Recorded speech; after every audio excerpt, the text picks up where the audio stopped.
Okay, Cases, if you want to start again, thank you for waiting. Let's continue.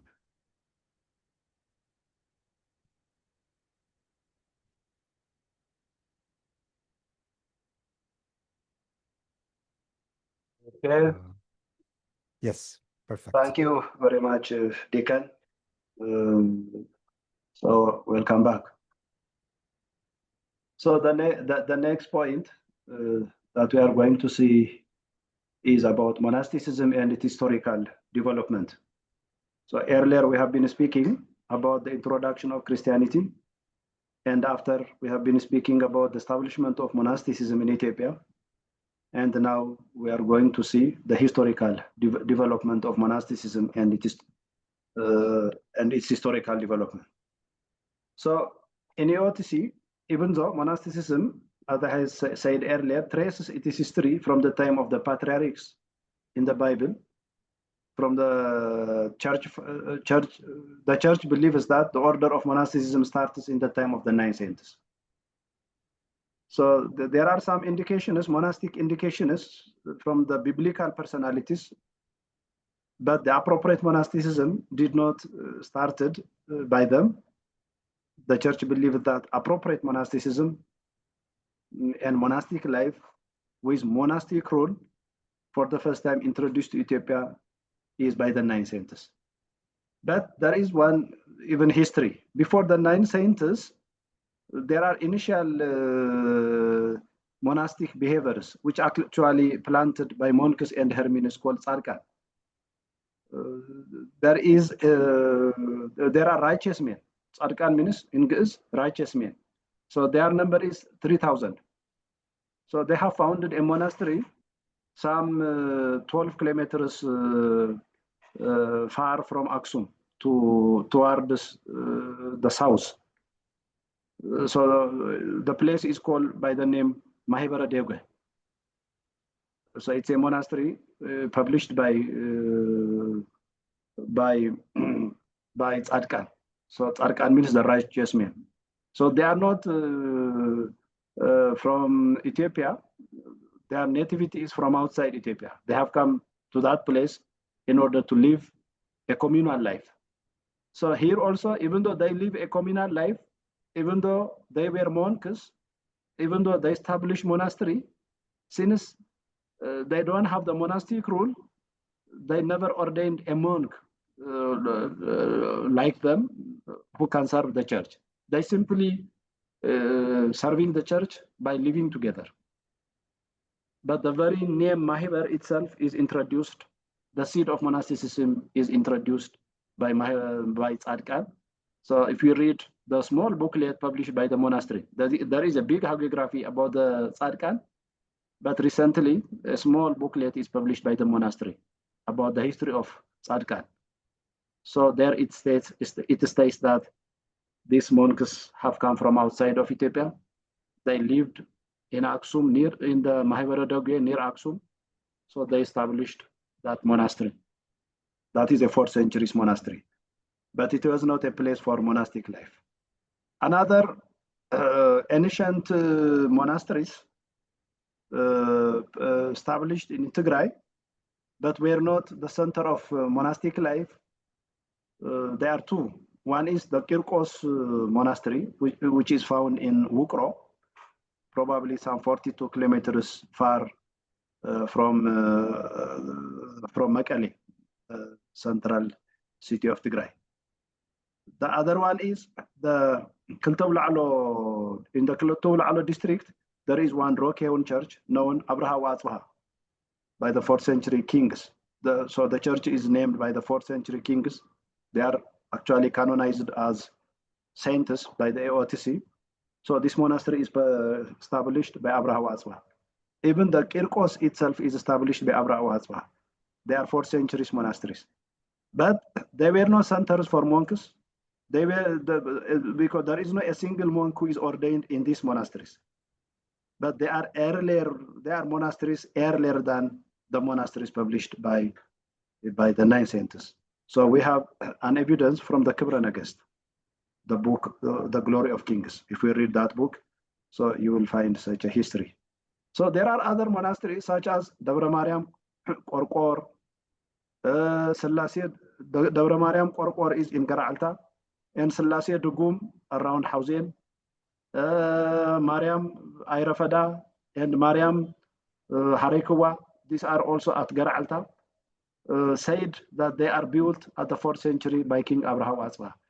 So Abraham Azwa has built many churches. So the first church is the Church of Aksum with 12 sanctuary, and Kirkos is there. The Abraham Azwa at Kiltawla district is there, and the churches which I mentioned just now found around Garalta are also built by Abraham Azwa.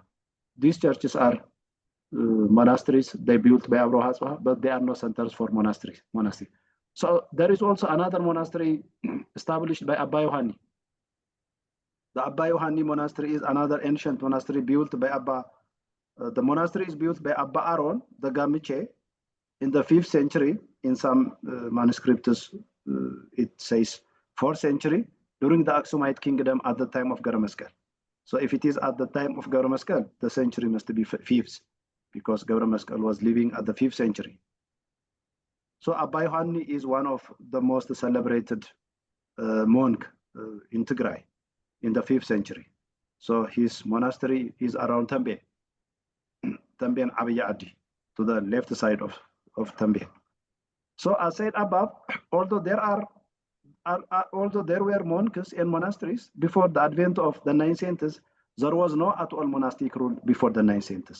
It is the 9th century who for the first time established the appropriate monastic rule and monastic life in EOTC in 480 AD during the Aksumite kingdom when Al-Amida was the king.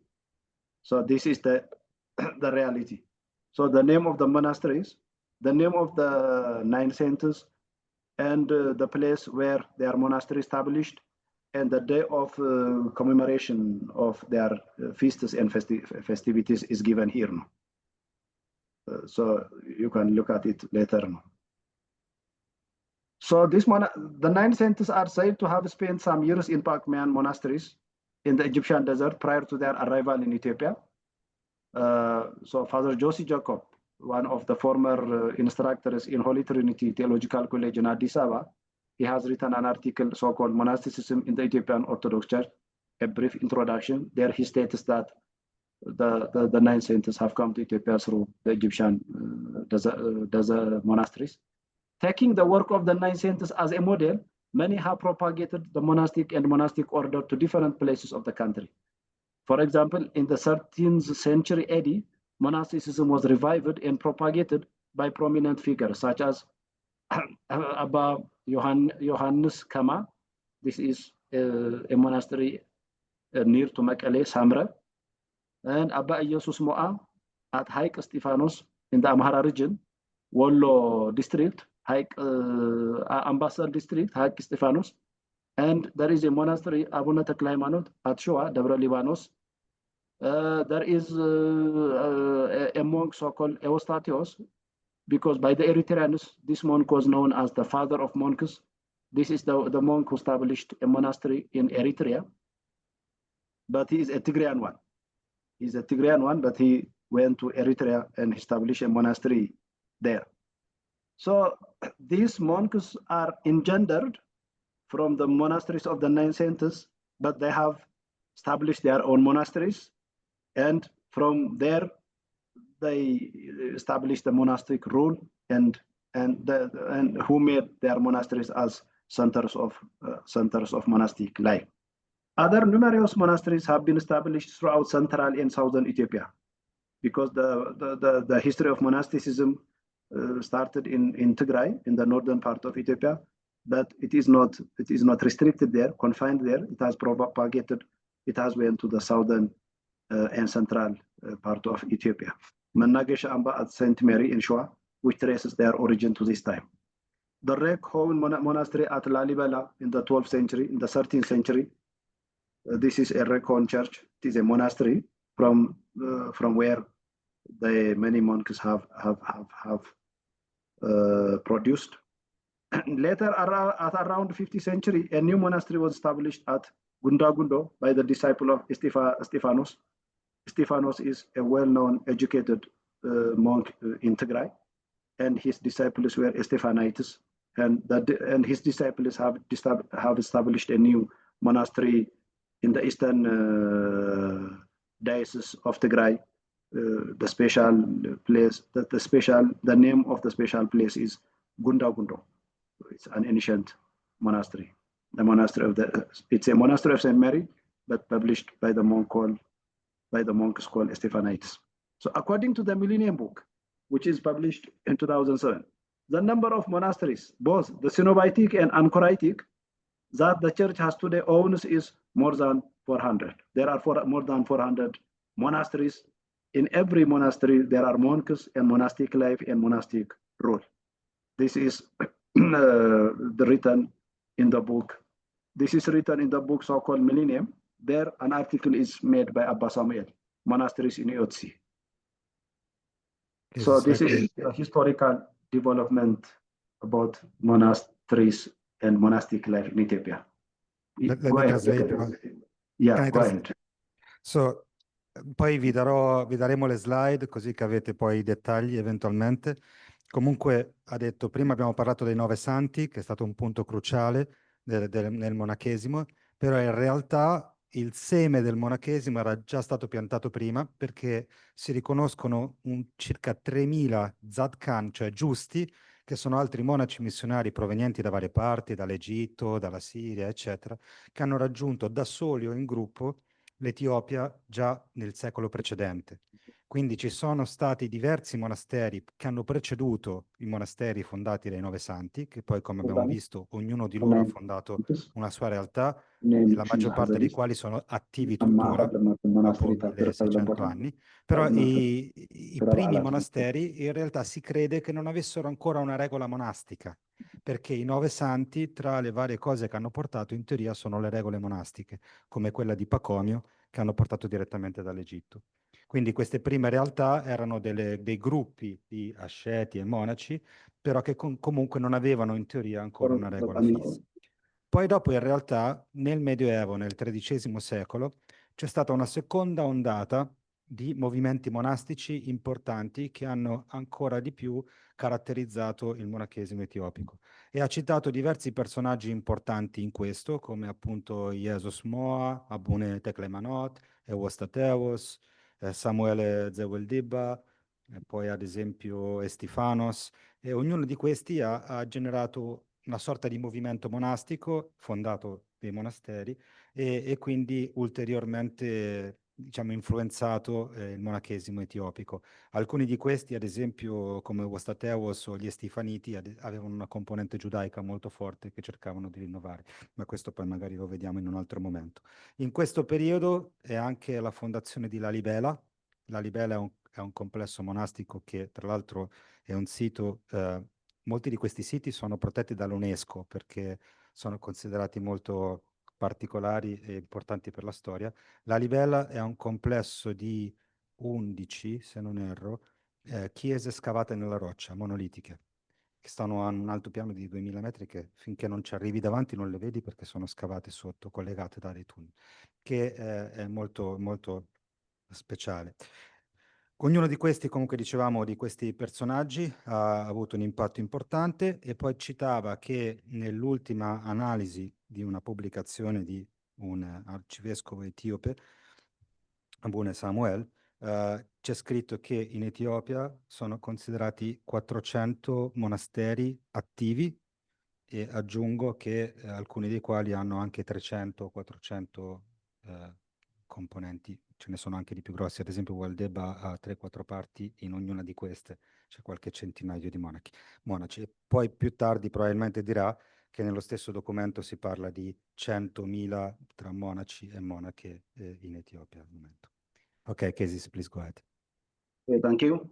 So the next point is about key monastic figures in the OTC.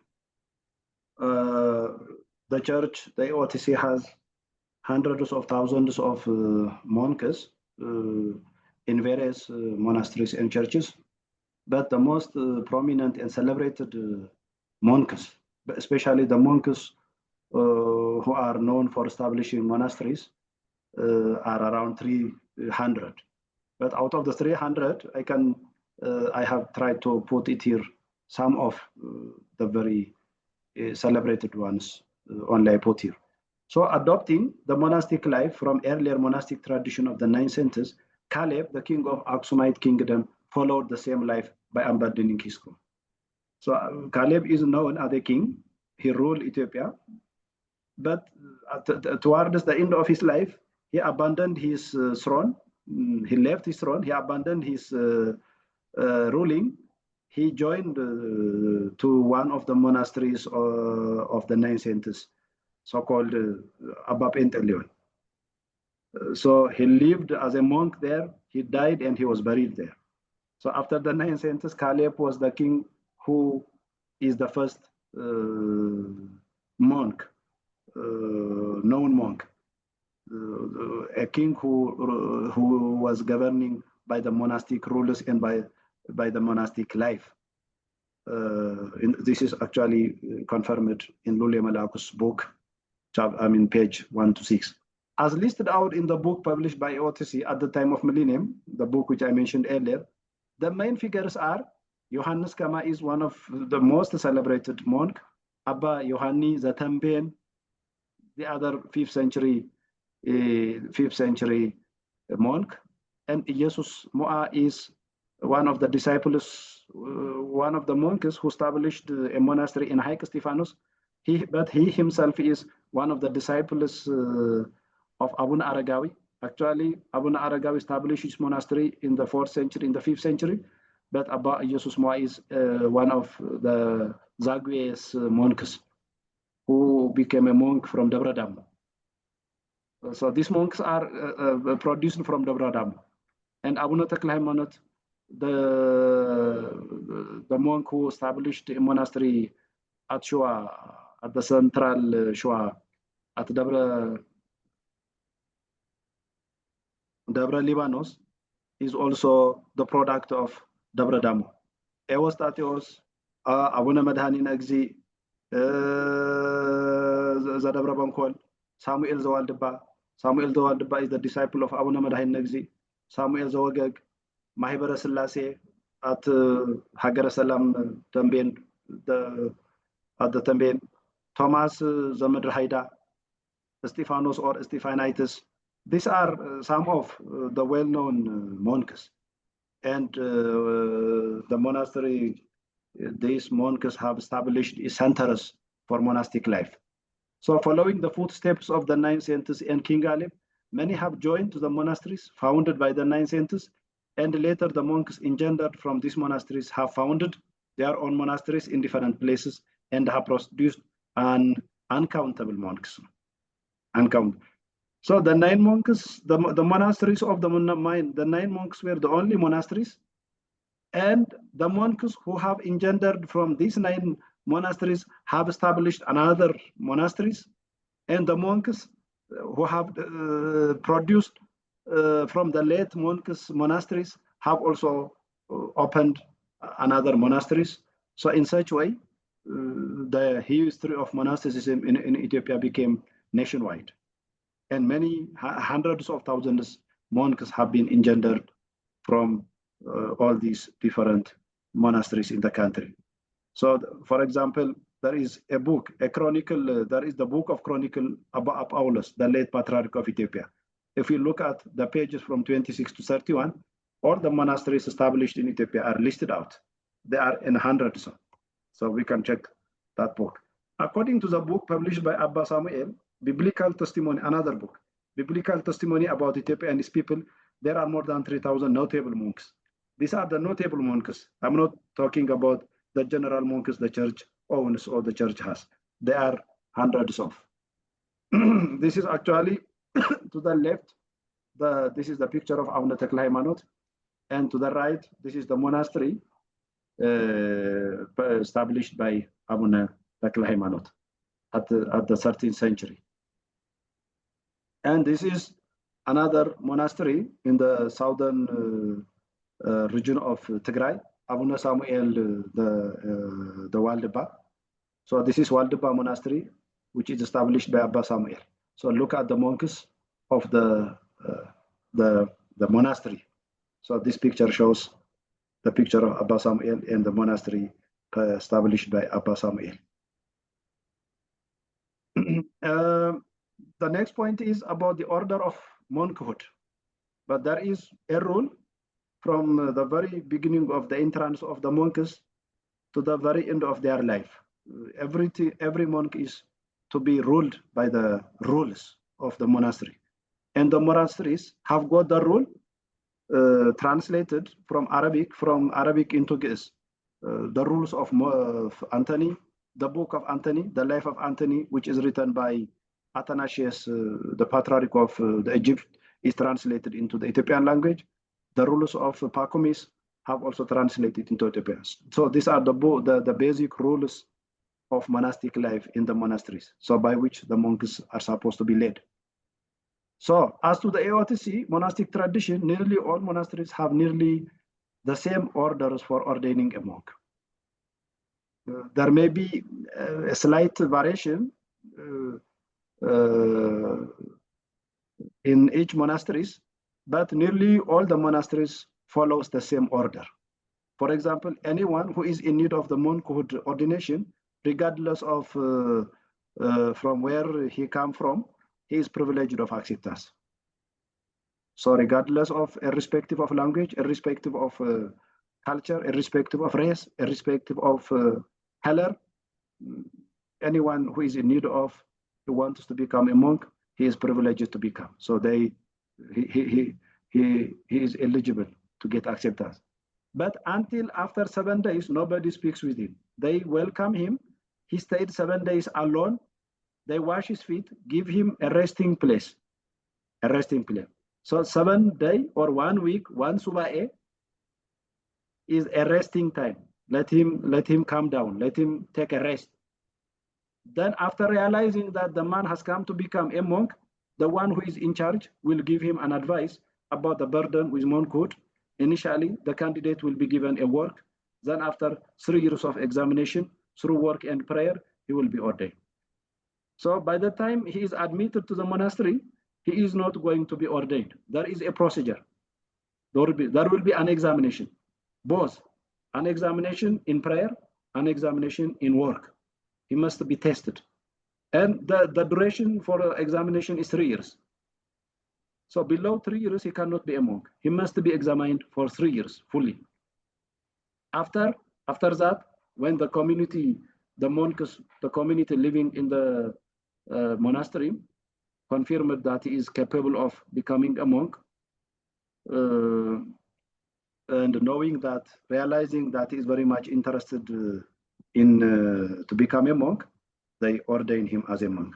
So the procedure, how the ordination of a monk happens, Abba Samuel has written it in his book, recently published book, on page 121 to 123. We can check that. Okay, So let me Okay, translate bye. that because I think it's of very high interest here that part. Chiesi ci ha mostrato come funziona l'ordinazione di un monaco e che credo che sia di particolare interesse. Poi, come dicevo, avrete le slide, quindi potete guardarlo con calma. Una cosa, non esiste una regola unica, ogni monastero ha la sua caratteristica, ha il suo ethos, ha le sue regole specifiche. Però in realtà le regole si basano per lo più sulle regole di Pacomio e questa regola di Antonio che abbiamo citato prima, che poi magari citeremo ancora dopo. Però per quanto riguarda le regole per l'ordinazione, per l'accesso diciamo al monacato, sono più o meno simili per tutti i monasteri. E funziona così. Uno che vuole farsi monaco entra nel monastero e i primi 7 giorni non gli parla assolutamente nessuno, gli viene dato solo un posto di riposo, gli lavano i piedi, gli fanno tutto questo genere di cose, ma viene considerato messo diciamo a riposo, così che pensa bene a quello che sta per fare.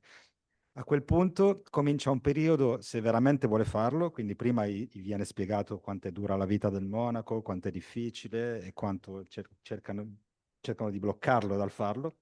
Se questo ancora vuole diventare monaco, incomincia un periodo di noviziato che dura 3 anni. In questi 3 anni gli viene dato un lavoro che deve fare e deve imparare una serie di cose. Alla fine di questi 3 anni gli viene fatto un test.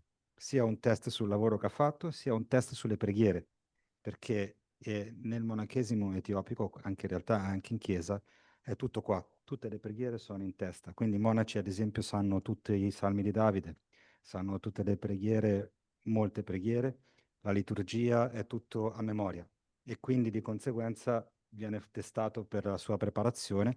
Se dopo 3 anni è ancora lì, è ancora intenzionato a diventare un monaco e ha passato tutti i test, poi viene ordinato. Please, kids. You can go ahead. Okay, thank you. So in the earlier point, we were discussing about, it's all about the entrance or admission of a person who is in need of to get ordained as a monk. But this point is monastic life in eotisy. So what the monastic life looks like in eotisy. So monastic life in eotisy is both cenobitic, that is completely in community, or anchoritic or eremitic, in which case each monk is more independent, eating and praying separately. These are the two types of monastic life in eotisy. The hermit or eremitic or anchoritic monastic life, and the monastic life in community. These are the two. So these two lifestyles are practiced side by side in some monasteries. Some monasteries are totally anchoritic monastery. Some monasteries are communal monastery, and many monasteries entertains both. In one side it is a communal, in the other side there are also hermits living in that monastery. So a very prominent monastery, a cenobitic monastery named Mahibara Selassie at Dogwatembe is an example of an extremely ascetic cenobitic life, where the monks keep nothing as personal. So they live communal. They avoid individualism. So this is one of the examples in Tigray, in Dogwatembe, Mahibara Selassie. In another great monastery, Waldubba, so the monastery of Abba Samuel. So the monks live in diffused settlements. The emphasis is on personal asceticism. Thus, the way of life is more eremitic or anchoritic. They pray separately and they eat separately. Probably they work together. Traditionally, the hermits or Bahatawian is the Greek term, and hermit is the English translation of Bahatawian, live in great simplicity, in a little hut, or in a cave, or even in a hollowed out trunk of a tree. Sometimes they live in a small hut, sometimes they live in a simple cave with the wild animals, and sometimes in a big trunk, hollowed out trunk in a tree. So the other name for Bahitawian in Greece is Suburan, or the hidden ones. Suburan. So this Bahitawian, this Suburan, they never met with anyone. They don't meet with any, they don't see anyone, they don't hear any voice. They don't create any connection with anyone. They are always hidden ones. So for example, it refers to a type of hermit. Suburan means refers to a type of hermit or Bahitawi who is believed to be invisible to worldly people. They conduct intense asceticism and prayer, and intense. They spend the time 24 hours in prayer. They live in remote locations, far from society. They live in small huts or caves. They often emerge during time of crisis. If there is a war, they came out of their hut. In case there are some political or social turmoils in the society, they come to preach. They come to admonish or reproof the people. So they are outside the control of the church hierarchy. Monasteries are under the diocese, but the bishop of the diocese controls the communal. The hermit minutes, they are not in the control of the church hierarchy. They live by their own way of monastic life. So this is the monastic life that the church is having, that the EOTC is having. EOTC is an abbreviated word. We should One not moment, be I would like to translate Ethiopian because Orthodox Tewahedo Church. Yeah, go ahead with this one. because it's very beautiful, but before I translate, and please keep this slide because I will need it. We have a question about female monasticism. Can you tell us whether these same things apply to monastic, to nuns, to monastic women in the same way, or what is the difference, or can you tell anything about that? Okay. Actually, the Baitawian or Suwuran, the monks who are living in a hidden way, are available in many monasteries, especially in the big monasteries. For example, in Debre Damo, in the monastery of Abba Garima, even in other eremitic monasteries are there. But the monks who live the life of Bahatawi or Suburan is basically with the journalists, no, with the monks, not with the nuns. I never heard nuns who are living a hermit. There is actually a monastery for nuns. Communal life, most of the time they follow. The Cenobitic monasticism. I never heard or I haven't assessed a hermit, a non-hermit living in a very hidden life. Okay, but the basic monastic rules that you said before apply in the same way to women or men? The ones, for example, introduction, ordination? No, yeah, the ordination met both. But the two ways of monastic life in Ethiopia, I said is not in terms of gender, but in terms of the life, a communal life and an anchoritic life. Yes, I understand. Okay, let me explain in Italian as well. Okay, thank you. Allora, Chesis Fissazione stava spiegando come la vita monastica si basa sia sulla regola comunitaria, ma al contempo in molti monasteri abbiamo la convivenza sia della pratica monastica cenobitica che di quella ancoritica, cioè più ascetica. Quindi nello stesso monastero ci possono essere di gruppi di persone che vivono insieme e altri che sono isolati e che vivono magari in delle grotte o in delle piccole costruzioni o addirittura all'interno dei tronchi degli alberi. Ci sono delle cose anche abbastanza estreme. Ci sono dei monasteri che sono più ascetici di altri, quindi hanno più una direzione come quella. Ad esempio il monastero di Waldebba ha molta enfasi sull'ascetismo personale e quindi ci sono molti asceti che vivono isolati in contemplazione, magari funziona un po' come una laurea, diciamo, vanno magari la domenica eventualmente a celebrare con gli altri, ma il resto del tempo sono isolati. Poi c'è anche diversi gradi di monaci, diciamo diverse tipologie di monaci, e si arriva fino agli eremiti veri e propri che si chiamano Ba Taoan, che vivono in estrema semplicità, estrema povertà, che sono quelli appunto che vivono in queste situazioni come in una grotta o all'interno di un tronco dell'albero. E c'è anche la credenza che alcuni di questi siano arrivati a tale estensione con l'ascetismo che diciamo abbiano trasceso la materia. E quindi ci sono questi Siuran, che sono dei monaci, che in realtà degli eremiti, che sono considerati quelli che invisibili, quelli che non si vedono. Si dice anche che molti di questi esistono in molti di questi monasteri più eremitici e che magari quando si sente l'odore dell'incenso ma non c'è nessuno, si vede una luce da lontano, si sentono dei canti che possano essere loro.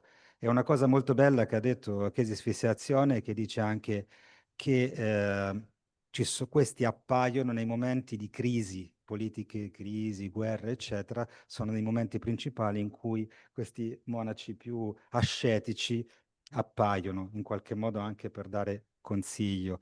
E che soprattutto tutti questi eremiti, è interessante anche questo, che la Chiesa, la diocesi, diciamo, è guidata dal vescovo, quindi è sotto il controllo diciamo, della gerarchia ecclesiastica. Ma gli eremiti invece sono totalmente indipendenti, quindi sfuggono completamente dal controllo del vescovo del posto, e quindi c'è anche questa sorta di indipendenza anche nei consigli che danno, ed è anche il motivo per cui molti nei momenti di crisi vanno a cercare proprio questi monaci più eremitici per avere consiglio, proprio perché sono al di fuori del controllo di tutto. Poi abbiamo chiesto come fosse invece per il monachesimo femminile, che ci dicesse qualcosa a riguardo.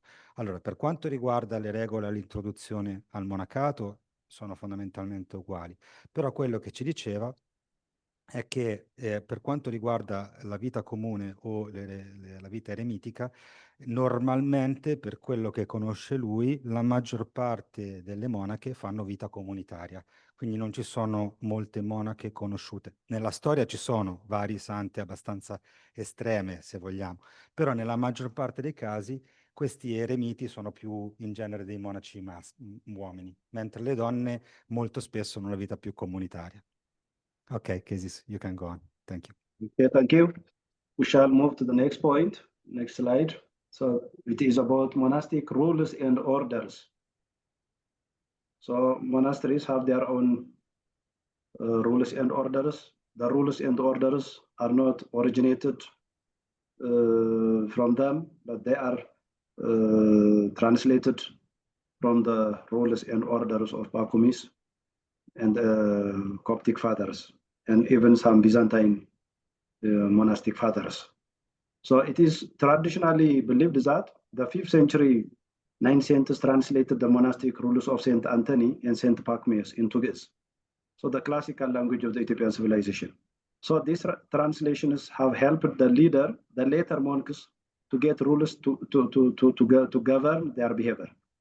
So some monasteries develop different rules, but the rules they have in common are the following. So all the different rules and the different orders, generally speaking, are having the rules which I have listed them here on the slide. So there is the rule of chastity is there, because the monks in the monastery have to keep their chastity, and they have to keep their purity. They have to keep their obedience. They have to make themselves. They have to live a life of poverty, but their spirit, the poverty in spirit, is very much needed. But poverty, that the wealthiness in material is unwanted, and they have to fast 24 hours. Fasting is one of the rules and orders in monastic life, and prostration is also another rule and order. Praying 24 hours and doing good works for themselves and to themselves and to others, and to have a life of simplicity. So these are the basic rules and orders mostly practiced in the monasteries. So we can bring out many, but these are the basic ones. So there is no need to elaborate what these rules and orders mean. So they are very clear. So the next point is about monasteries and their functions or contributions. So in my introduction, I have been speaking about the monasteries have been contributing to OTC in two ways: to the church in upgrading the spiritual life of the people, even to the country, to the nation. So the nation have got so many values from the monasteries. So we shall see them later on. So in my opinion, the contributions can be categorized into seven.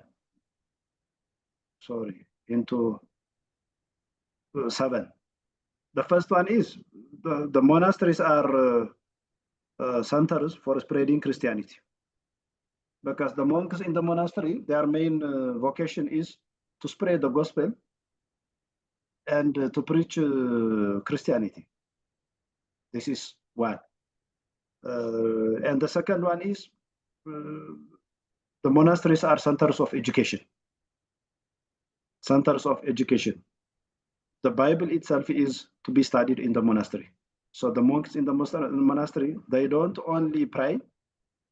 They are not only there to pray, they are also to study the scripture. So they study the Old Testament, they study the New Testament, they study the patristic literatures, they study the Book of Monks, and they study other scriptures. So the monasteries are centers of excellency, centers of education. So many of the monks who have reached to the level of episcopos and the scholars of the church are the scholars who have got education from the monasteries. So monasteries are centers of education as well. They are not only centers of worships. So this can be expressed in different ways as given here. So the Ethiopian Orthodox Church uses the monasteries as centers for education. Until recently, they were the only educational centers. Before the secular education happened to appear, the monasteries were the ones for the ones for propagating education, for providing education. So everybody was educated in the monasteries because there were no secular schools as we see today. So as centers for translation of texts. For example, there was no modern machinery by which we can duplicate the texts. The only way to duplicate the texts were the translation.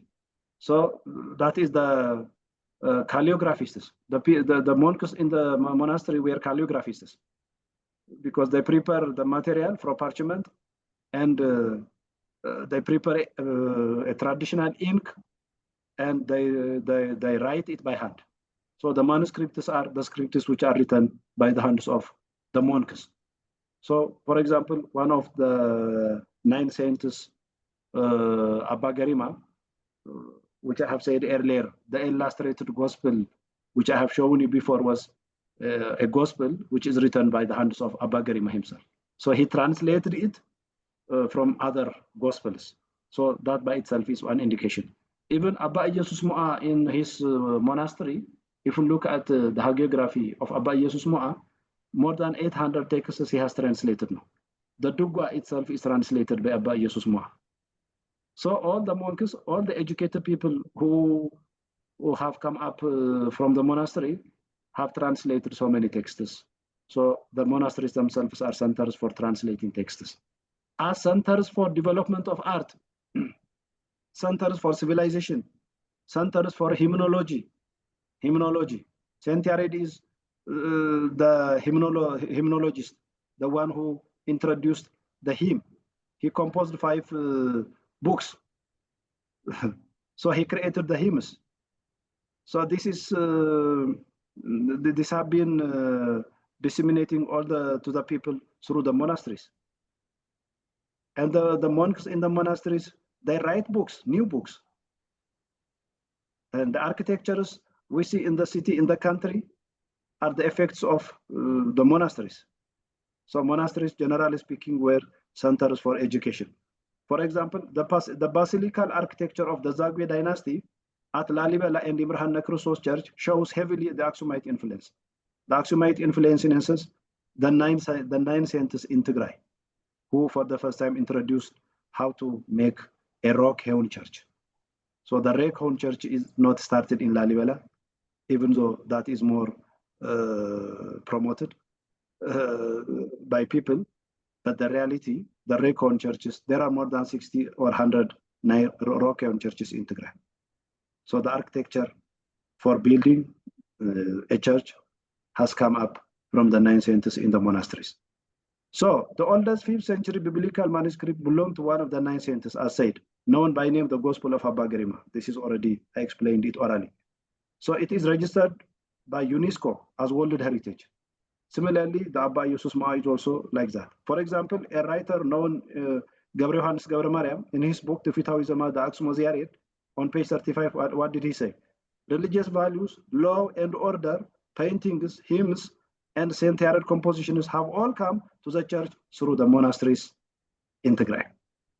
So Tigray is a center for everything, for every good things that the other churches later adopted. So the monasteries also contributed for the development of Ge'ez literature.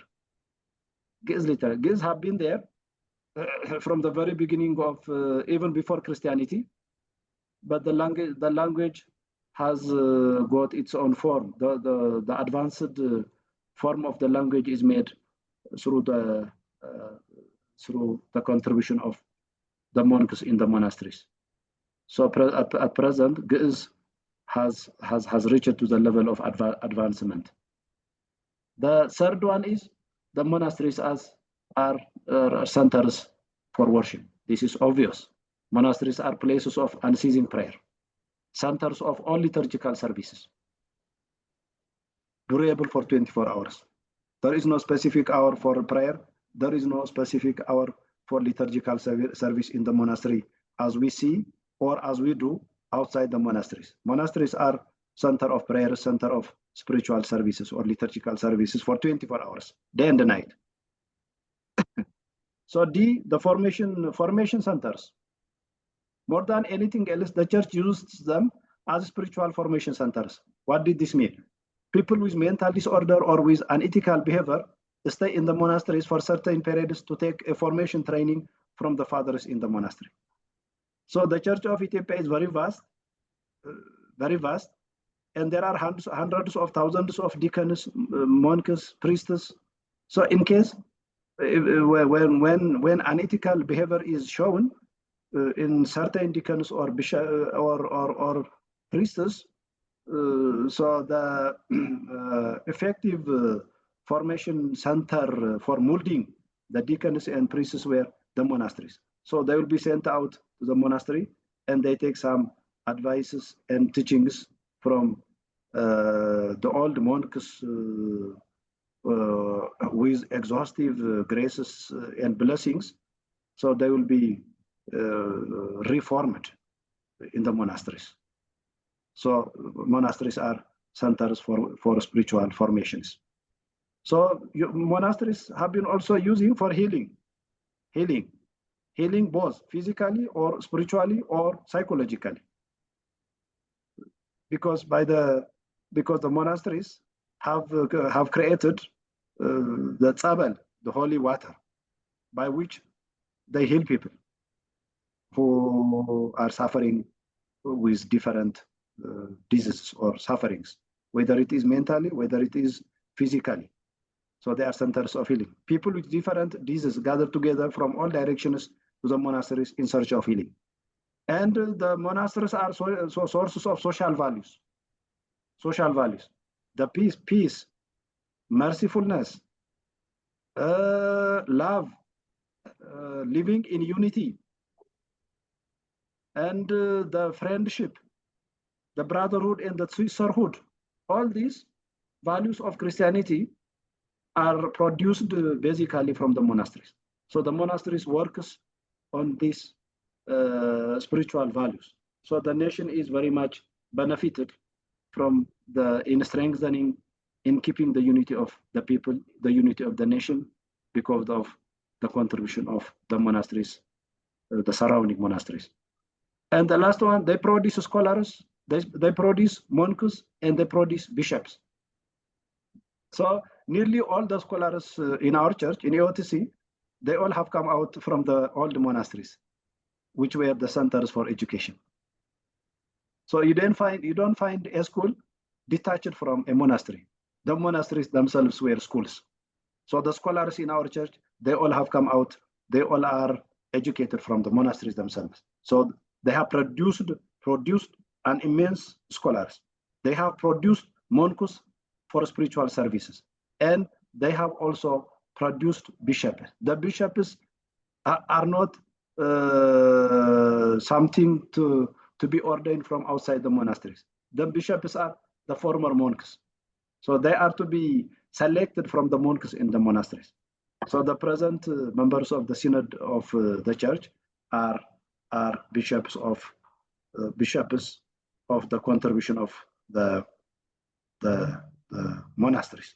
So throughout that time, the monasteries have produced an immense monkus, of which some are ordained later as bishops and archbishops. The traditional schools in the monasteries produced almost all scholars of the church. So these are some of the contribution of the monasteries that the church in particular and the nation in general benefited. Kesis, let me translate this part, and can you keep Sure, go the ahead. previous slide on the screen so that I can see it? And then I will ask you actually to close. Which one? This one? No, the next one. No, this one? The next. Next, okay. Yeah, this one. This one is good. This one. Just Okay. to translate this part, and then I will ask you actually if you can close quickly as the time is running, and we need to leave some space also for Brooks' presentation. Only. Final is remaining. I'm finishing. Yeah. Ok, just to translate what you said until now.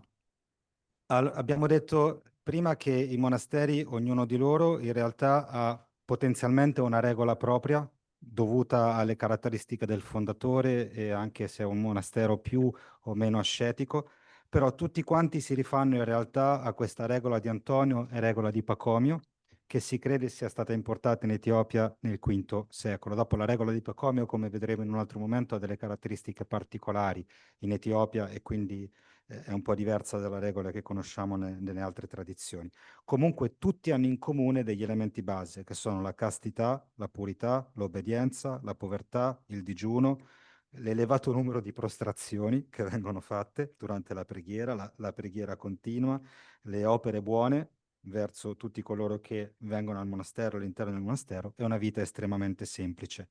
I monasteri in Etiopia, abbiamo detto fin dall'inizio che la tradizione della Chiesa ortodossa etiope ha le sue radici nel monachesimo, e infatti i monasteri hanno avuto tantissimi ruoli fondamentali e hanno tuttora un ruolo fondamentale per la società e non solo per la Chiesa. Sono innanzitutto dei centri di educazione. Tanti bambini vengono mandati a diventare diaconi molto presto perché comunque il monastero fornisce un'educazione base, sia chiaramente sul cristianesimo, ma anche proprio in generale. E quindi sono dei centri di educazione fondamentali, sia per la Chiesa che per la società. Poi sono anche dei centri per la diffusione dell'arte, del canto liturgico, e quindi anche in qualche modo delle basi di quella che poi è anche la musica tradizionale, perché anche la musica tradizionale è influenzata tantissimo da quella che è la musica liturgica di Yared, che è un personaggio particolare che ha scritto nel VI secolo tutte le melodie in teoria che tuttora facciamo in chiesa. Poi centri per la letteratura, perché i monaci hanno tradotto tantissimi manoscritti, hanno prodotto i manoscritti e tuttora scrivono tanti libri.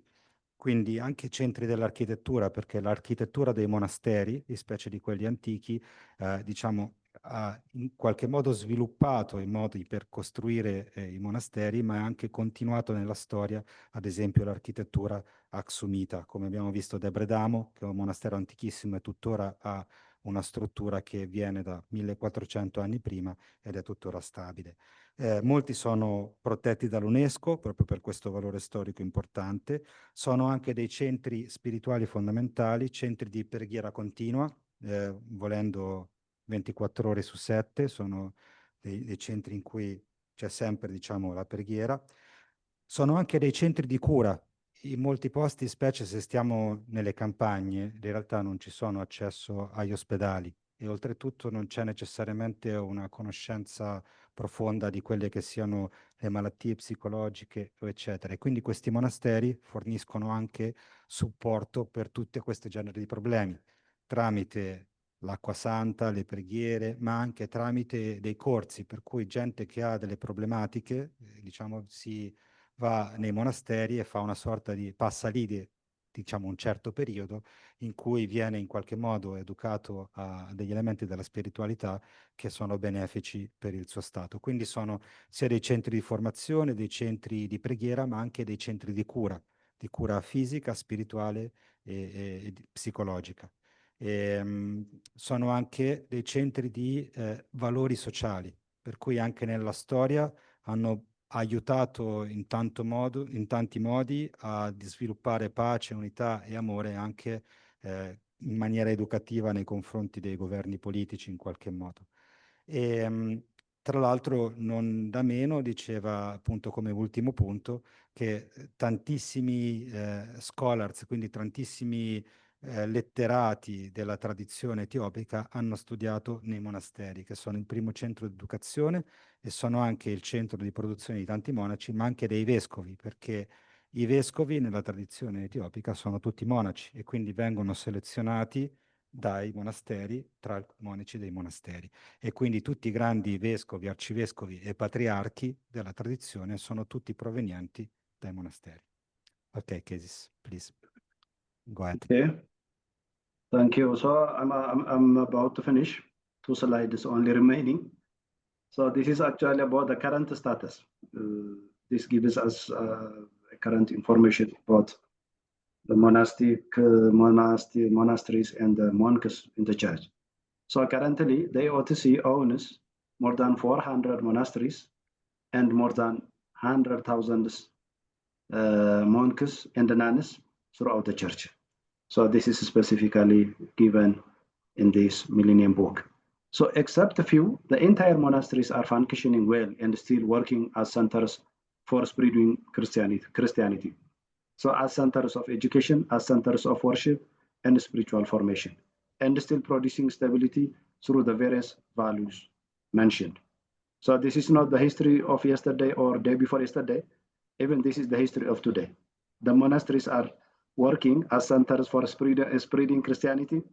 They are places of education. They are centers for worship, spiritual formation, and the monasteries are contributing for the stability of a country, and they are producing different good values to the nation and to the society at large.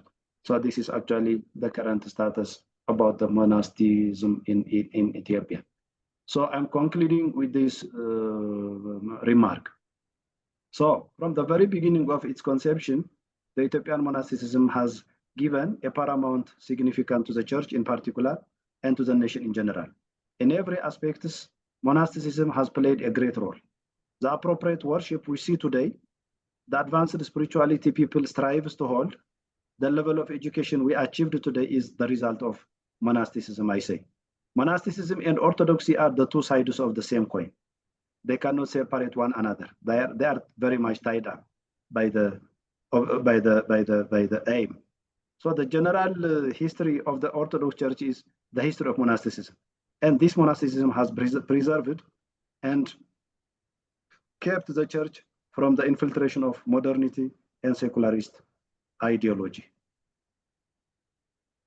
This is all about monasticism in EOTC, its origin and development and tradition. So thank you for listening. I really appreciate for the toleration. I have taken too much time. Thank you very much. Thank you, Kesis.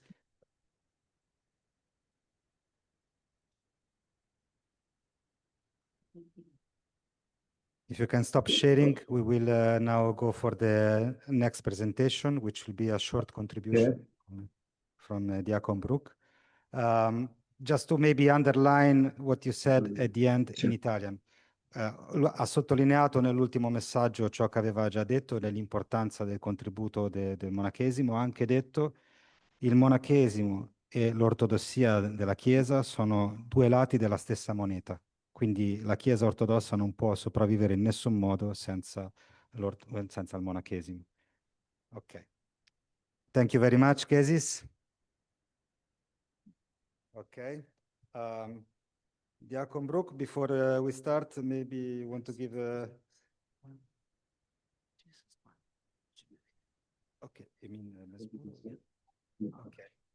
Diakon Brook ci canterà dei piccoli mesmur prima di andare con l'ultima presentazione. Wereb, non mesmur, wereb. Allora, il wereb, maybe we have to explain what wereb is. Il wereb è una tipologia di preghiera che facciamo ad esempio prima o dopo della liturgia, come ad esempio nelle veglie notturne, che generalmente parte in maniera lenta e poi aumenta di velocità accompagnata poi in seguito da un tamburo. e fa parte delle composizioni che Saint Yared, che è il principale imnologo della Chiesa ortodossa etiope, ha composto. So maybe you have to say it in English as well. Yes, one moment. Warab is a type of zema, a type of song that is sung before or after the liturgy in the Malet, and that is composed by Saint Yared, which is the main hymnologist of the Ethiopian tradition, which is from the 6th century and is the one that composed all the melodies of the liturgy that we used. And Diakon Brook is going to sing a couple of those for us. Please.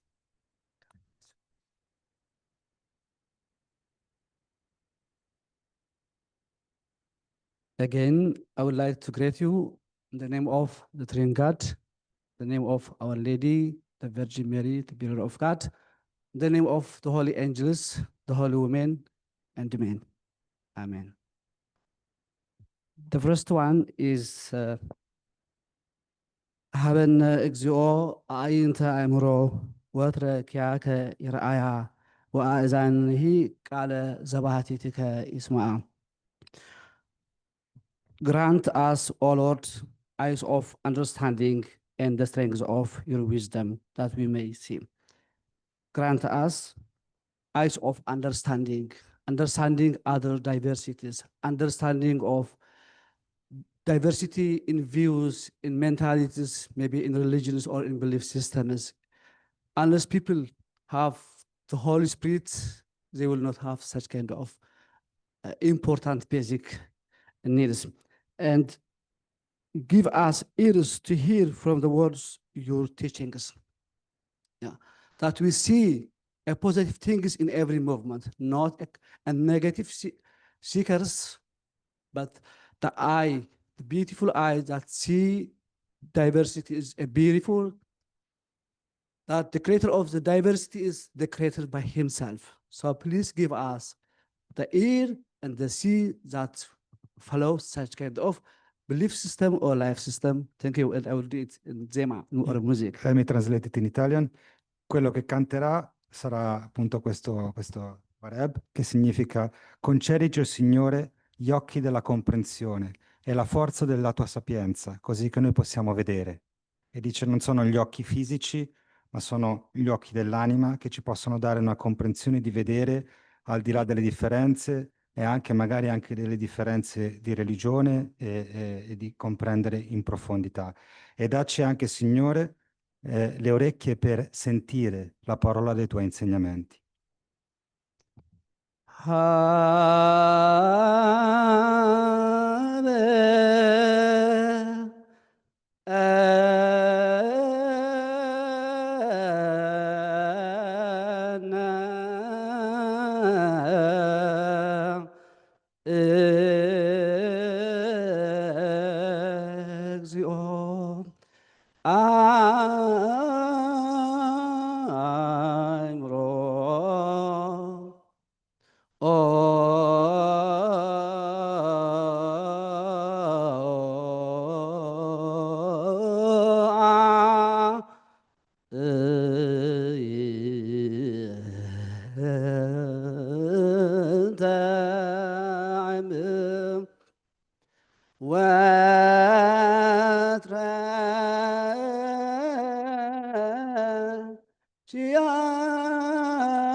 ቃም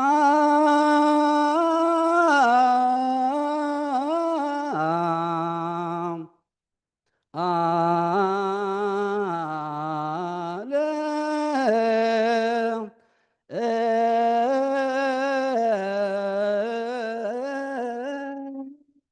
ዘም ባሕቲት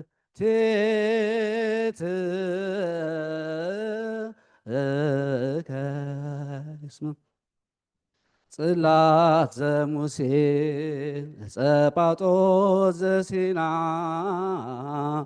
ጽላት ዘሙሴ ጸጳጦስ ዘሲና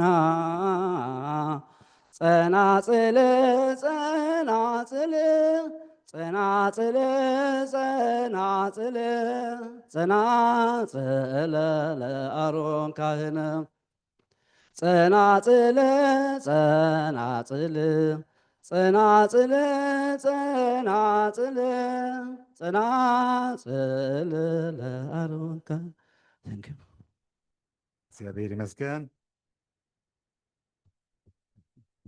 Okay. Diakon Brook, you can go on with your presentation. And you can move your slides here. I can do a slides. Tracing the past and shaping the future. We human beings, we need to trace the past. And one of the past is we were not in this world, and we came to this world through our parents. So one day or so we will leave this world. So tracing the past, how we came to this world, and how was our development, personal development, physical development, psychological development, maybe cultural or belief system development. So tracing the past is very important for tomorrow, maybe for today and tomorrow, our psychological development, intellectual development, spiritual development. And that's why I say tracing the past and shaping the future. The story of monasticism in Tigray, the North Ethiopia. My name is here, Brook, Kasa's family name, and I live in Basel. Okay, maybe I can say this one in Italian.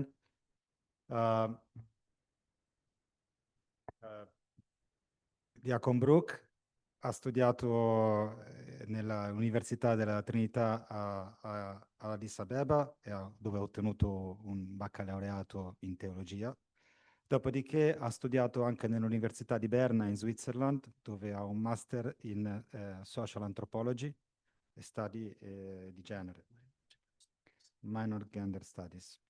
E dopodiché ha 15 anni di esperienza più o meno in lavoro sociale, insieme soprattutto con i rifugiati, ma anche in generale in organizzazioni umanitarie, che include appunto i campi per i profughi.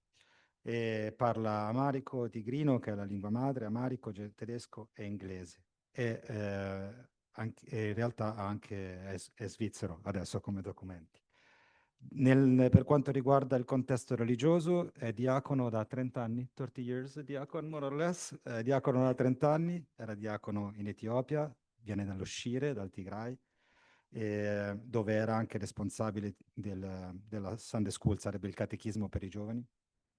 Ha lavorato anche per il patriarcato di Etiopia con Abone Paulus, con il patriarca Abone Paulus, il precedente patriarca, perché nel palazzo patriarcale c'è anche un museo con tutte le cose dei patriarchi precedenti e lui era la guida e l'interprete per i turisti che volevano visitare questo museo.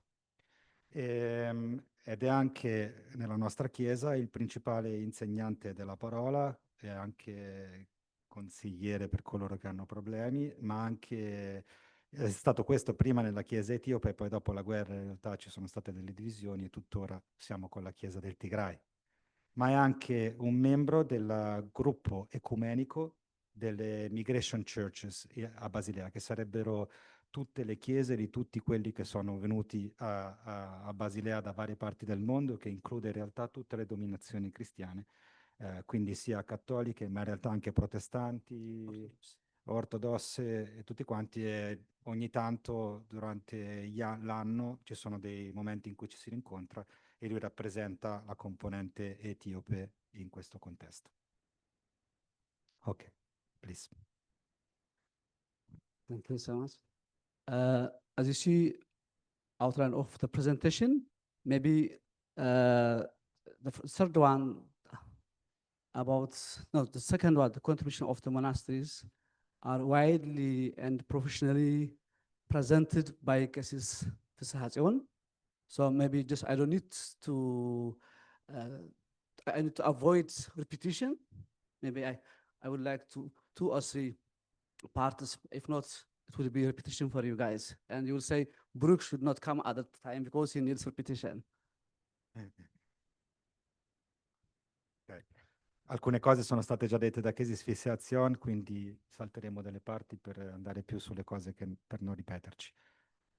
Additionally, if I feel there is a repetition, I will omit or avoid the. Okay. So should we start from here? Yeah, or? yeah, sure.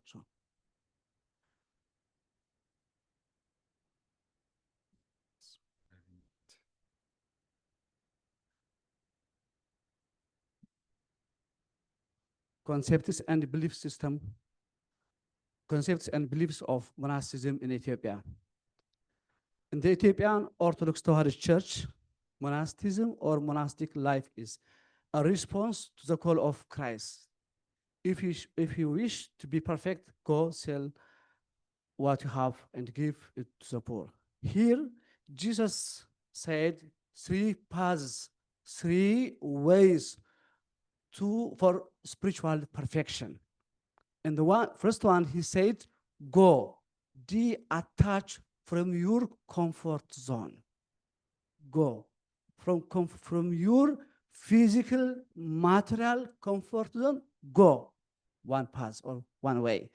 And the second one, he said, sell, just take off emotionally and materially this comfort zone. Because most of the time, comfort zone is against our overall development, spiritual development and emotional development, as well as intellectual developments. And because of this, the Orthodox Church or the Ethiopian Orthodox Church uses this life as a response or politely and spiritual response. And monasticism in Ethiopia is not an escape from the world.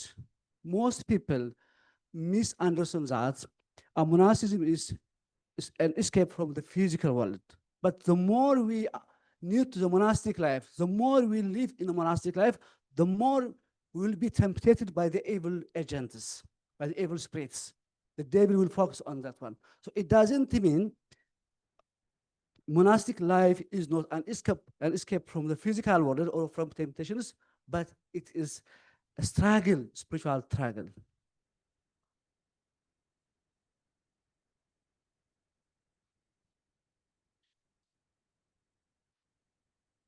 Ok, qui Brooke ci diceva che la vita monastica è una risposta alla chiamata del Cristo quando dice: se vuoi essere perfetto, vai, lascia quello che hai, dalla ai poveri e avrai un tesoro nei cieli. Quindi vieni e seguimi.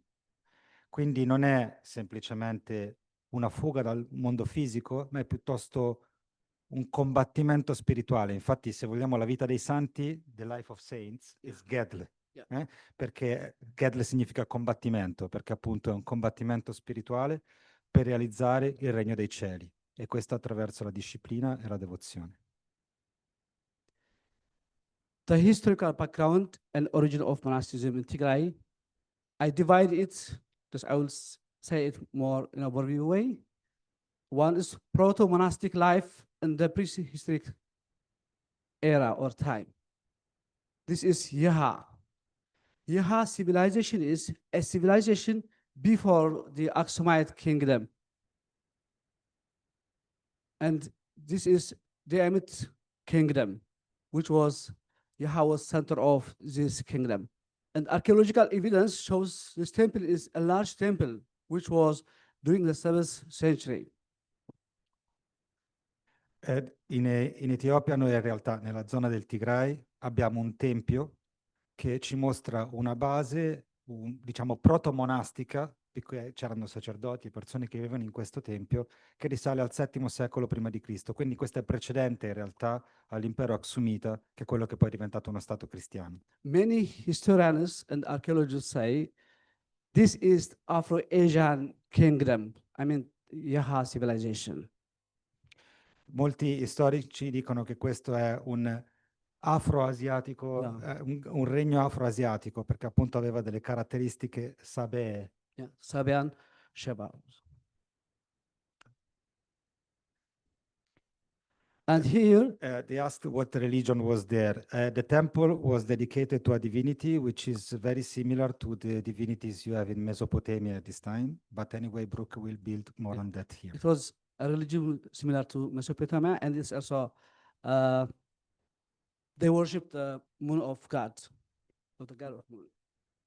And here, in this temple, the pre-Christian spiritual ecosystem at Yaha laid a cultural and spiritual ground for more formal monastic life in the later centuries. Because during this civilization in Yaha, a group of priests and ritual specialists were present. That's why this temple was built for this purpose. Of course, this source, although the surviving source do not presently fully developed monastic tradition, but monastic life is not only belong to Christian, because every religion has its own monastic life, like Judaism, Buddhism, and others. Questo tempio ci mostra appunto la presenza di un gruppo di persone religiose raccolte in questo spazio, già in questo tempo pre-cristiano. Ovviamente non ci dà tutte le forme del monachesimo, ma bisogna riconoscere che le basi del monachesimo non sono solo cristiane, ma che si trovano anche già nel mondo giudaico e ad esempio in quello buddista, quindi precedono il cristianesimo. The second one is Judaic monastic life during the Aksumite kingdom. The coming of the Ark of the Covenant to Aksum, the North Ethiopia from Jerusalem, this brought also Judaic monastic life, as priest Fisahach said, like Ermias, Isaiah, and others. And this is also, we can say, monasticism or monastic life before the birth of Jesus Christ in the Aksumite kingdom. Quindi il monachesimo poi nella forma giudaica, in qualche modo pro-monachesimo, è arrivato poi in Etiopia molto presto con l'arrivo dell'Arca dell'Alleanza. Qui siamo 1000 anni prima di Cristo, in cui l'Arca dell'Alleanza è stata trasportata da Solomone, con la regina di Saba e il suo figlio Menelik I, ad Aksum. E quindi tutti i personaggi che prima Chesis Fisseation ci ha citato dall'Antico Testamento erano già conosciuti e apprezzati da quel tempo.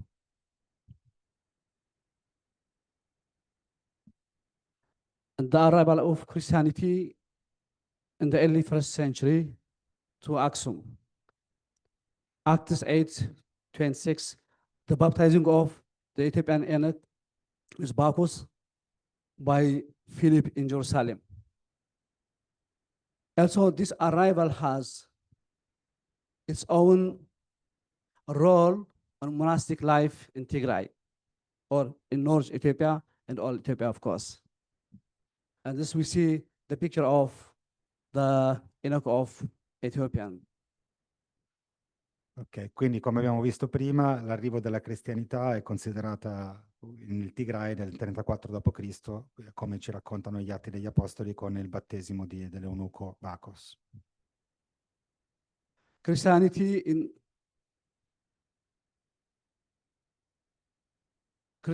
in the 4th century, Aksum, the foundation of monastic life in Ethiopia. When I say proto-monastic life, it's the first stage or the beginning of monastic life in Ethiopia. And this is by King Ezana. He's a king, and he was baptized also by Frementus. And this all, the development of Christianity during the 4th century, and Christianity became a state religion in Ethiopia. And this has also a great role in the development of monastic life in Ethiopia. Come abbiamo visto prima, appunto, Frumenzio Abbaselama rappresenta un po' l'inizio di questo sviluppo della parte monastica in Etiopia. Maybe we can skip some parts because It's the 9 century. These are the 9 saints. Questi sono i 9 santi di cui ci ha parlato anche Chiesa. Questi anche sono alcuni dei loro contributi. I would like to show you some of the monasteries found by 9 saints. If you give me 2 minutes. Let's see For if the it YouTube. works. If it works. Chat. There is some advertisement before. One moment, un attimo che c'è un po' di pubblicità. Così vediamo anche qualche video su questi monasteri di cui abbiamo parlato. Questo è il monastero di Debredamo.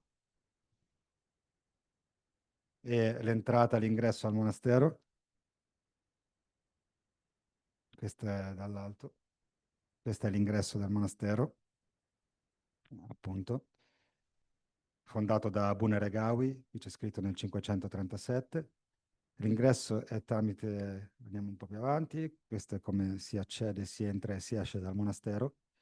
Devo dire che la gente del posto lo fa anche senza corda, in realtà, però io ci sono andato e mi hanno tirato su. Perché... Questo è l'esempio di un turista, che è un po' tipo quello che ho fatto io, praticamente, quando sono andato lì.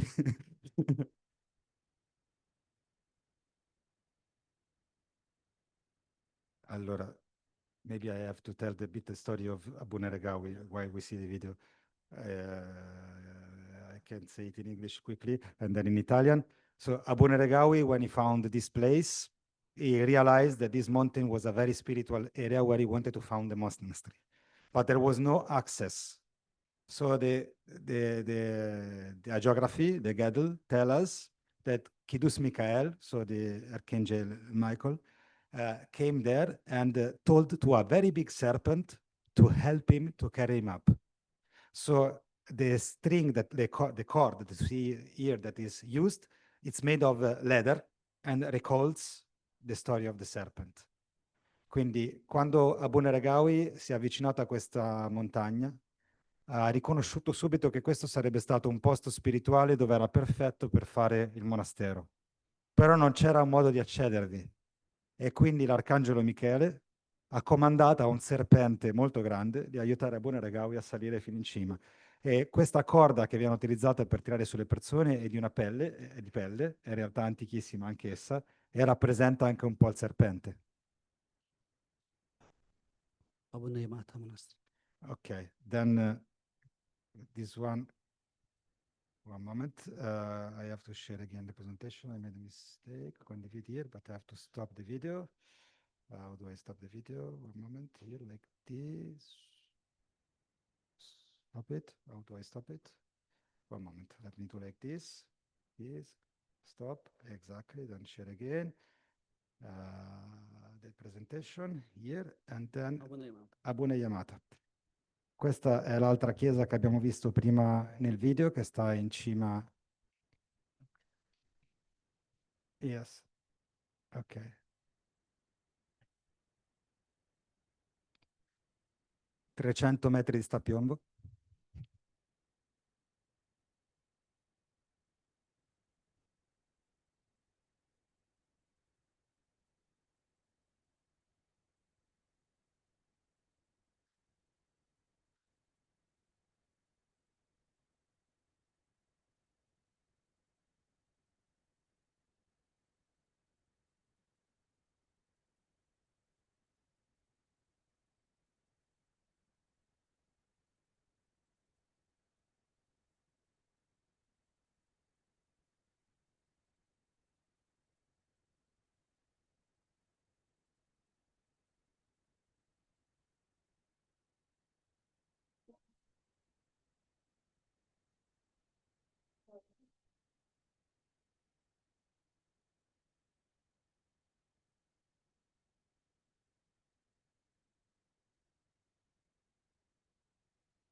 Okay, let's stop it.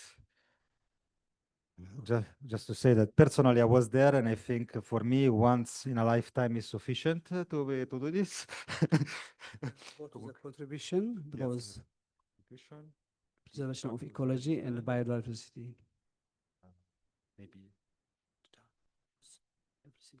No, this one not. This one was not. One of the contributions of the monastery is guardians of ecology and biodiversity.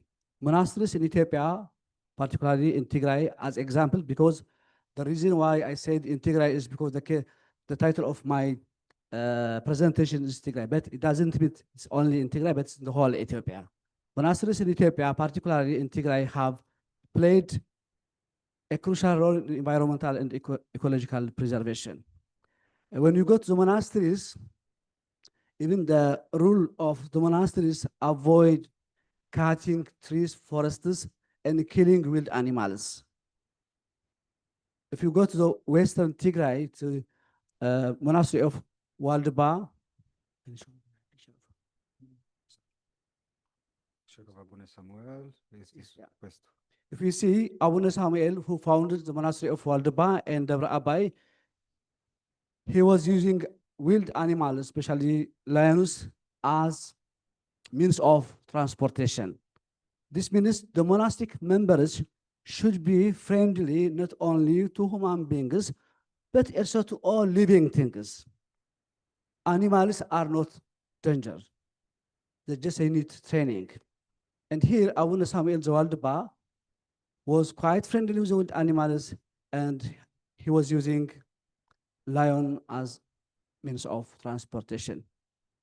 And of course, this life tells us something. Uno dei contributi che prima non è stato menzionato è quello che i monasteri sono anche stati dei guardiani importanti dell'ecologia e della biodiversità nell'Etiopia e in particolare nel Tigray. Poi adesso vedremo anche un po' più nel dettaglio in che senso. Però nella regola monastica del monastero c'è anche che il giardino contornante al monastero e alla chiesa non può essere in nessun modo toccato, tagliato, eccetera. E anche diventa un luogo di ricovero per tutte le specie animali. E i monaci hanno in particolare anche un rapporto speciale con la creazione per intero, perché non solo devono rispettare gli umani, ma anche tutti gli esseri viventi. E un grande esempio di questo è il monaco Abune Samuel, che è stato menzionato anche prima del monastero di Waldeba, che era arrivato ad utilizzare, a domesticare persino dei leoni e utilizzarli come dei mezzi di trasporto in realtà. Just let me mention also the monkeys. Okay, there are monks that are able to have a good relationship with the monkeys that otherwise normal people cannot get close to. They are very aggressive. And then you see the monks actually giving them food and playing with them. Quindi ad esempio molto spesso vediamo nei monasteri che i monaci riescono ad avere un rapporto anche con gli animali selvatici che altrimenti le persone normali non riescono ad avvicinare, ma ad esempio ci sono in molti monasteri delle scimmie che sarebbero in realtà spaventate e aggressive nei confronti dell'uomo, che invece con i monaci hanno una buona relazione. I think not only this training, of course, not only animals, of course, the machines are nowadays training, like the artificial intelligence, but and this period, the spiritual level makes us to live, and makes us, or the reason to give unconditional love to the creation. Not only for the living things, even for the non-living things, we will be kind, even for stones, maybe mountains.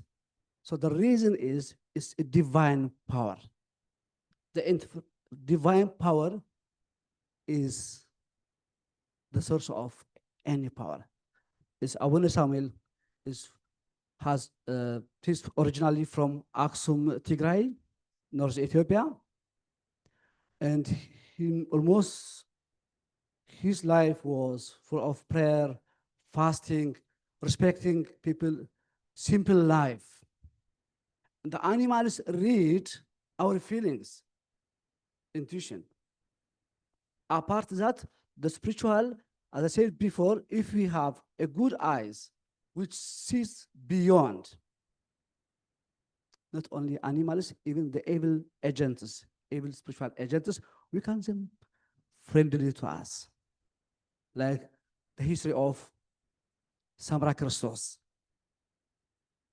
She is a female nun. She was observing this world very intensively. And lastly, she decided to reconcile God and devil or Satan. Because if there is a reconciliation between devil and God, we will not have a bad time or a bad people or a bad spirit. And this is, I appreciate really women, the role of the role of women in the development of Christianity, development of monastic life, not only family, even for the world. Even the Virgin Mary, according to the Ethiopian Orthodox teaching, she is above all the creation, above all human beings, above all the holy angels, and she is under the God. We believe so. And that's why it is the matter of the spiritual power. It's not the matter of training or giving food. That's conditional. But it was unconditional. Ok, Brooke ha parlato della potenza della forza spirituale, che è quella che ad esempio gli animali, appunto questi animali selvatici, che sentono le emozioni delle persone, diventano docili nei confronti di questi monaci perché anche loro riconoscono questa forza spirituale che viene trasmessa dal loro modo di essere. Poi ha citato altre cose, ad esempio il fatto che c'è una monaca, una santa famosa della storia, Cristo sembra, Yeah. che dopo aver fatto una vita, diciamo, mondana, avuto figli, eccetera, si ritira alla vita spirituale e una delle più grandi preghiere che ha cercato di fare sempre nella sua vita era quella di cercare la riconciliazione tra Dio e il diavolo, perché diceva se questo succedesse finirebbero i problemi del mondo. E quindi è famosa questa storia anche per questo. E infine ha citato il fatto che la Vergine Maria, per la sua forza spirituale, è considerata più alta di tutta la creazione, più alta degli angeli, più alta di qualsiasi elemento creato da Dio, e quindi più santa dei santi, più santa degli angeli stessi. My presentation is actually like athlete, like Haile Gebrselassie or Ganina Bekele, to avoid repetition and to save your time. Sta tagliando corto su un po' di parti e concentrandosi su questi aspetti per cercare di aggiungere a quello che è stato detto prima e non ripetere cose. And this short of time makes me a bit stressed. Non stress, è un po' stressato dalla brevità del tempo che ha a disposizione, ma va comunque bene. Please. Now, just one picture of, for example, the garden around the church. For example, in the left picture, you see this is the case of many situations in Ethiopia. Agriculture development destroyed all the forest, but only the church surrounding remains as a wild forest, which again is source of biodiversity and also refuge for the animals and the local species. Nella foto qui vedete un esempio di uno di questi chiesi o complessi monastici dove l'agricoltore intorno ha distrutto tutta la parte naturale e soltanto il giardino contornante alla chiesa, che rappresenta il giardino dell'Eden ed è intoccabile, diventa una fonte di biodiversità e un rifugio per gli animali del posto. Ok, the last one. Last. The challenges.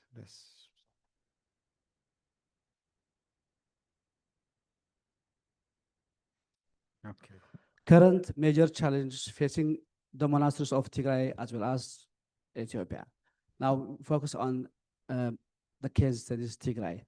They do have shortage of food, shortage of water, shortage of clothing and shelter, and the migration of monks and nuns as well, because of the above basic necessity.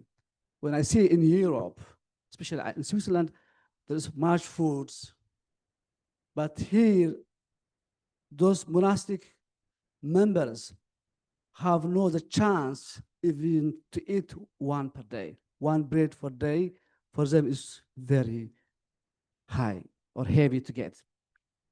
Adesso sta parlando di quelle che sono le problematiche dei monasteri oggi nel Tigray, perché in realtà ha fatto un lavoro su questo, e ha cominciato a parlare del cibo. Adesso lui vive in Svizzera, cioè viviamo in Svizzera dove c'è abbondanza di tutto, e gli dice in questi monasteri molti di questi monaci non hanno la possibilità di avere nemmeno un pane per giorno.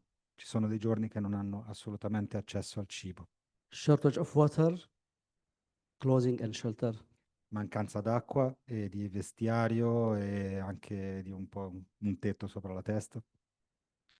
And we, all Christians, to help those that need monasteries and members of the monastic life, all human beings, not only Christians, as human, we have the responsibility to care those monastic life. As Christian also, as Christian, we should be kind for the people who left the world, who pray for the world 24 hours.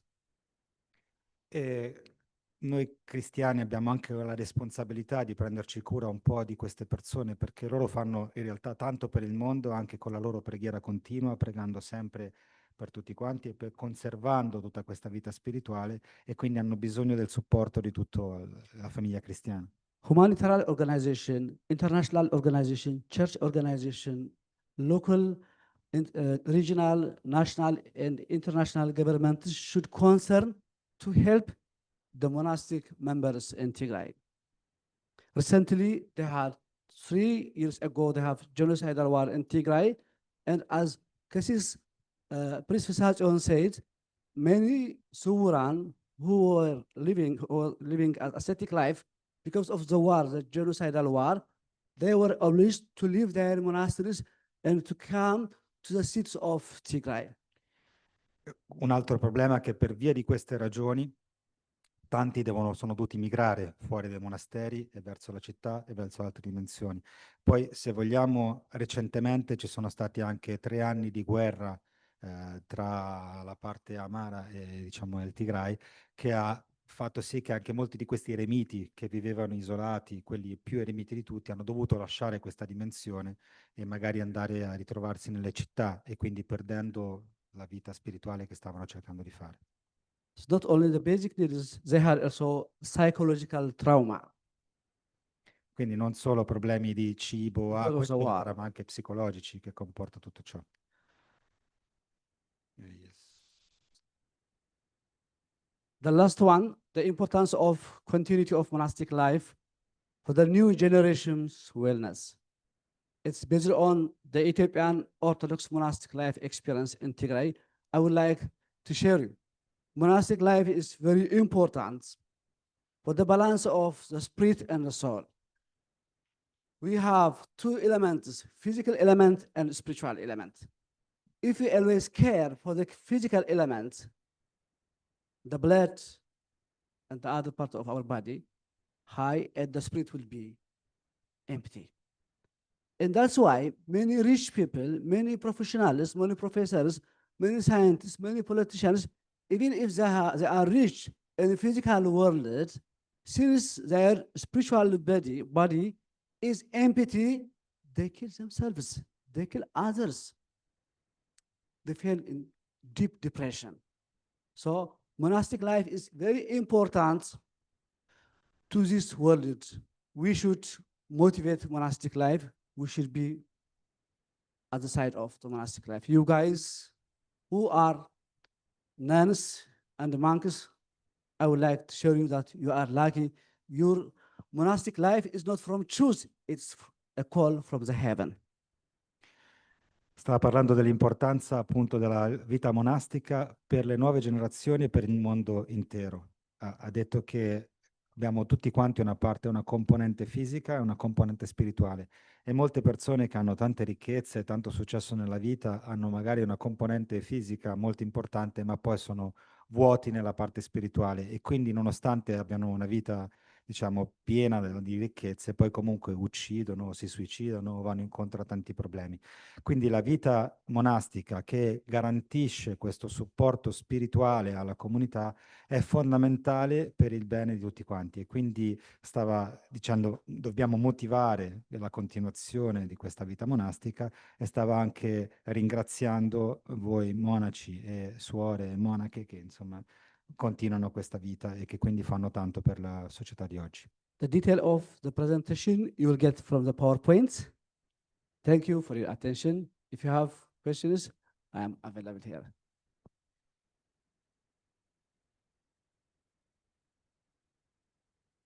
Poi riceverete tutte le slide che hanno più informazioni e ve le guardate con calma, e il tempo purtroppo è breve, quindi nonostante Brooke sia un grande presentatore, in realtà sia infatti il nostro maestro della parola principale, purtroppo chiudiamo qua.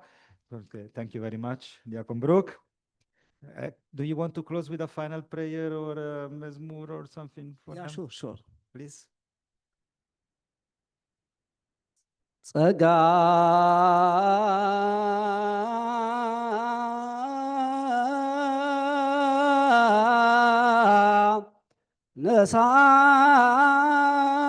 ነሣእነ ወሕይወተ ረከብነ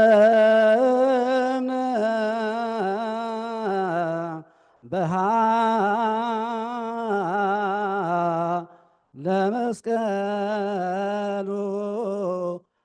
ኢየሱስ ክርስቶስ ኪያከ እግዚኦ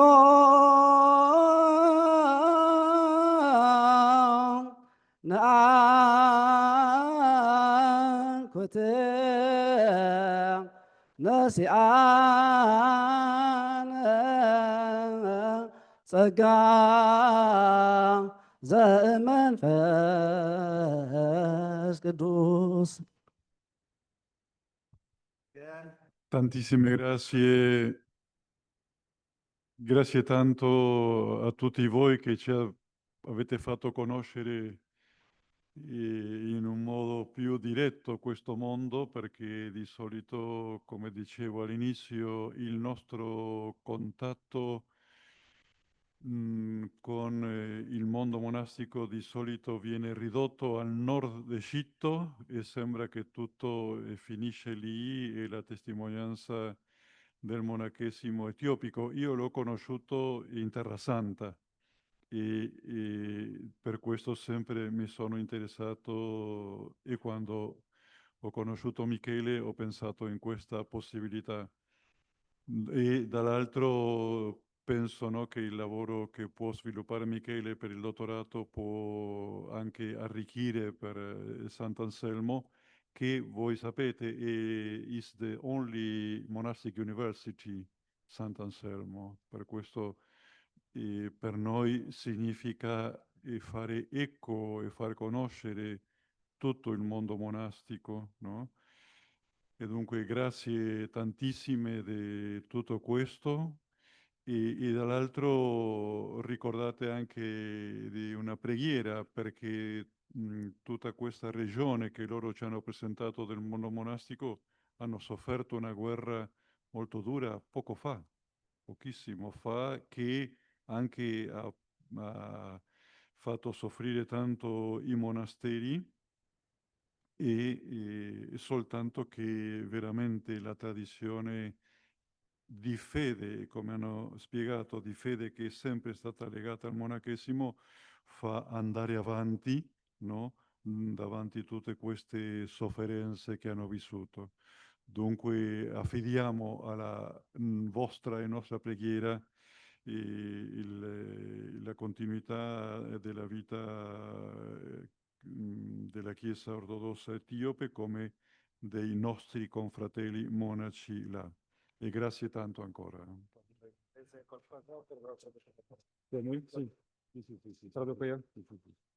Kesis and Diacon Brooke,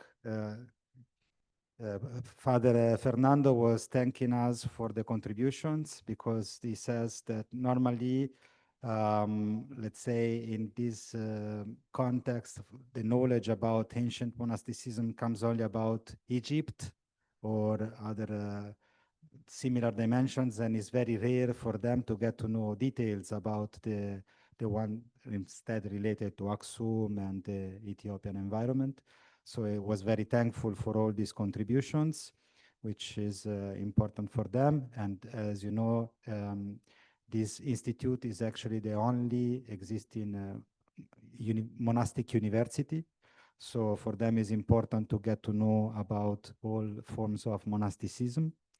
And also they recall that It's also an area, especially the north of Tigray and so on, that recently had wars and very situations of sufferation, which of course was very important, and is thanks to the faith that people hold on and keep going. So indeed, was very thankful for everything that was said and shared. And of course, myself, because I'm doing the doctorate, also with you, Cases Fissation there as a support. So this could be an important bridge to connect. So. Un'ultima cosa, ricordate a Roma la chiesa etiopia si trova davanti San Pietro in Vincoli, c'è quella scala lunga che scende e nelle ultime 2 gradini si trovano le porte della chiesa etiopica qui a Roma, che potete visitare. Se qualcuno vuole nomi e contatti in diretto, io posso dare ciò che mi ha dato Michele. No. This was about the Ethiopian Orthodox Church here in Rome and the Komos Abba Salama administration, and that is just describe where it is here in Rome. Yes, Brooke.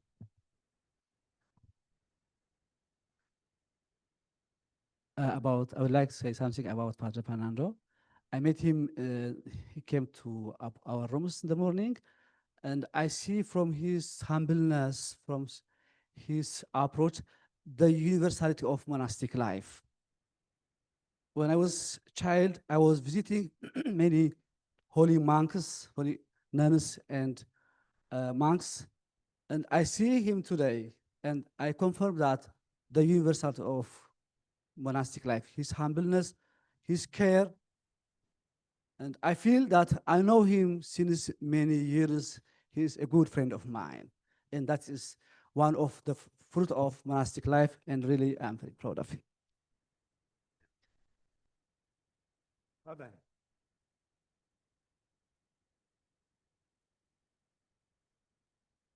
Thank you, Cases. We talk very soon. Thank you very much for having been all this time with us. Goodbye. Goodbye. Brooke Mishit.